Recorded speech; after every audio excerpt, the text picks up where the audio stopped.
Conforme o artigo 100 da Resolução ad referendo IFTM número 062 de 21 de maio de 2021, o material a seguir é uma videoaula apresentada pelo servidor Carlos Paula Lemos como material de estudo do IFTM para fins de atividades remotas no período de pandemia da Covid-19. Seu uso, cópia e ou divulgação em partes ou no todo, por quaisquer meios existentes, somente poderá ser realizado mediante autorização expressa do servidor e do IFTM. Caso contrário, estarão sujeitos às penalidades legais vigentes. Vamos continuando aqui, então, nas nossas situações. O ideal, né, seria, na polarização direta, que conduzisse a corrente elétrica sem apresentar resistência. Mas ele tem resistência interna. As impurezas não são perfeitas, tem as perdas de condução e tudo isso. Na reversa, que bloqueasse a corrente elétrica comportando-se como um isolante perfeito, impedindo a passagem de corrente, né?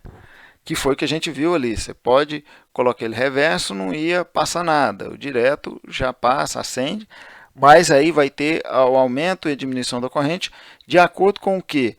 Com a ligação, certo? Então vocês façam simulações e vejam. Por exemplo, nessa última que eu fiz, quem era direto, quem era reverso? Deixa essa dica aí para vocês observarem, tá? Em componentes reais, devido, como eu comentei, ao processo de construção, que a gente chama o processo de purificação dos cristais semicondutores, vai haver problemas, né? Essas características de condução e bloqueio ficam distantes das ideais. Por isso que é muito difícil a fabricação. Você tem que ter um ambiente asséptico muito limpo. Outro ponto, no caso da polarização direta, a barreira de potencial está presente na junção dos cristais, faz com que o diodo entre em condução efetiva após a tensão da barreira atingir um valor maior que a tensão interna. No caso, a resistência interna faz com que o cristal dopado não seja condutor perfeito. Tipicamente, ele apresenta uma resistência interna de 1 ohm. Então, em componentes reais, nós representamos o circuito equivalente como possuindo uma barreira interna, representada por essa fonte, e uma resistência interna, no caso da polarização direta. Na maioria dos casos, essas tensões e resistências vai depender do tipo de material. Por exemplo, no diodo de silício, em torno de 0,7, 1 ohm.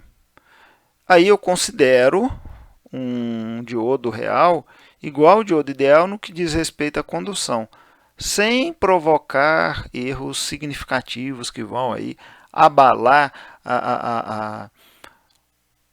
a precisão do seu circuito, dos seus cálculos.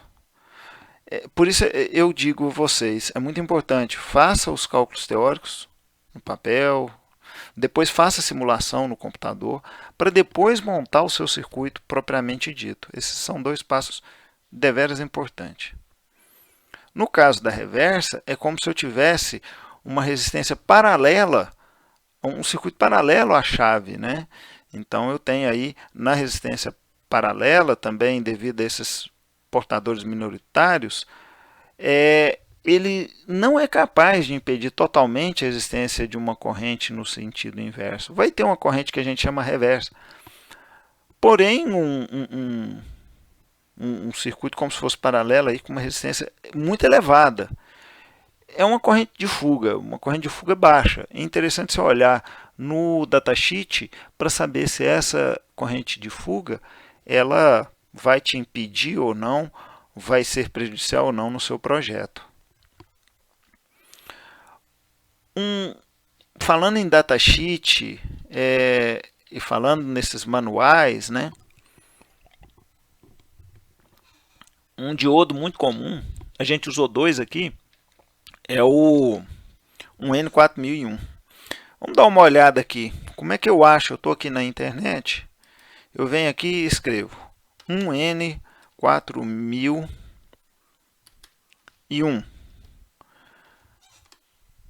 Já vem aqui, ó, o datasheet. Esse aqui é um site bem legal, viu? Você clica nele aqui, Vem vários fabricantes, vários fabricantes. Vamos pegar um aqui primeiro, esse primeiro deles, clico nele, o que ele vai me fornecer? Vai me fornecer aqui, ó, se eu clicar no datasheet, o manual dele. Datasheet é a carta de dados, é o manual. Olha só, ele vem falando dos tamanhos de todos os dados, né? Aqui ele vai do diodo N, da série 1N 4000, 4001 até o 4007. Aí fala de vários dados dele. Olha aqui, por exemplo, a questão das temperaturas, né? Vários dados. E as curvas características, várias curvas características que são importantes, como por exemplo a característica reversa típica, né? E vários outros dados aqui. Vamos voltar. Então, entenderam? Joga o número do seu diodo, do seu componente. Tem vários sites, esse AutoDatasheet é um deles, é bem interessante. E você encontrará aí a maioria dos manuais, dos datasheets, das cartas de dados dos diodos que nós temos aí. Deixa eu voltar, voltar aqui.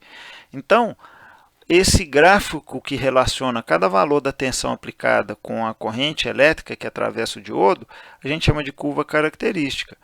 Aqui no caso nós temos as características diretas e características reversas, né? Como vamos voltar aqui no nosso, aqui ó, reverse and peak forward surge current, né? Vários deles dos valores, né, que nós temos. Vai depender muito de diodo para diodo, né? E a curva característica eu entendo assim, ó. Olha só os gráficos e olha só esse aqui.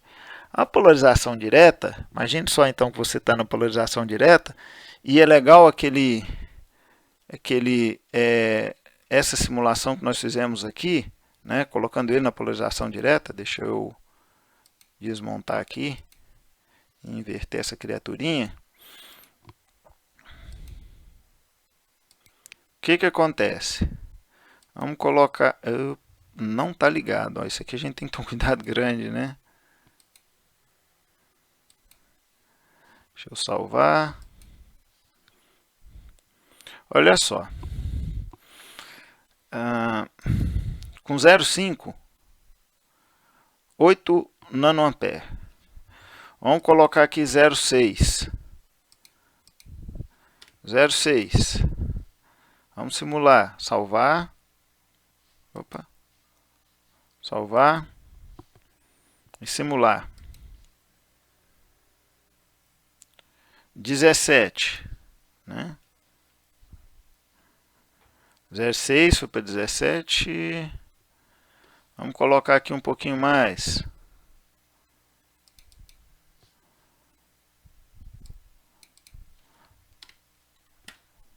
0,7.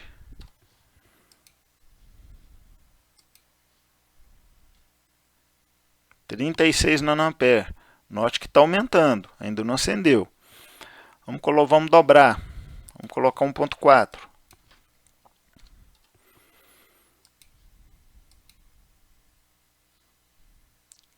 Micro, de nano foi para micro. Olha só, está começando a subir, está começando a subir. Está no joelho. Vamos colocar aqui 2.8. Presta atenção, vamos salvar.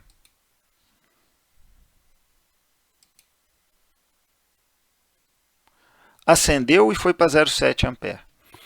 Aqui no caso eu tenho dois diodos, viu gente? Tem que ter esse cuidado. Eu tenho o LED e tenho o D1. Né? Então tem dois diodos aí para quebrar essa barreira de potencial. Então tem esses pontos aí para que eu possa acendê-los, né?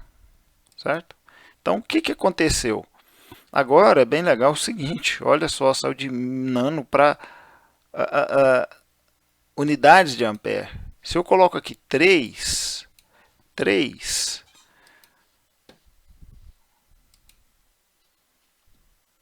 foi para 1,8. Quer dizer, agora qualquer variaçãozinha aumenta muito. Qualquer variaçãozinha na tensão aumenta muito a minha corrente. Essa flexão aqui que passa esse valor absurdo, é a que a gente chama de tensão de joelho. E isso aqui a gente vê no caso da polarização direta nas suas curvas características, né?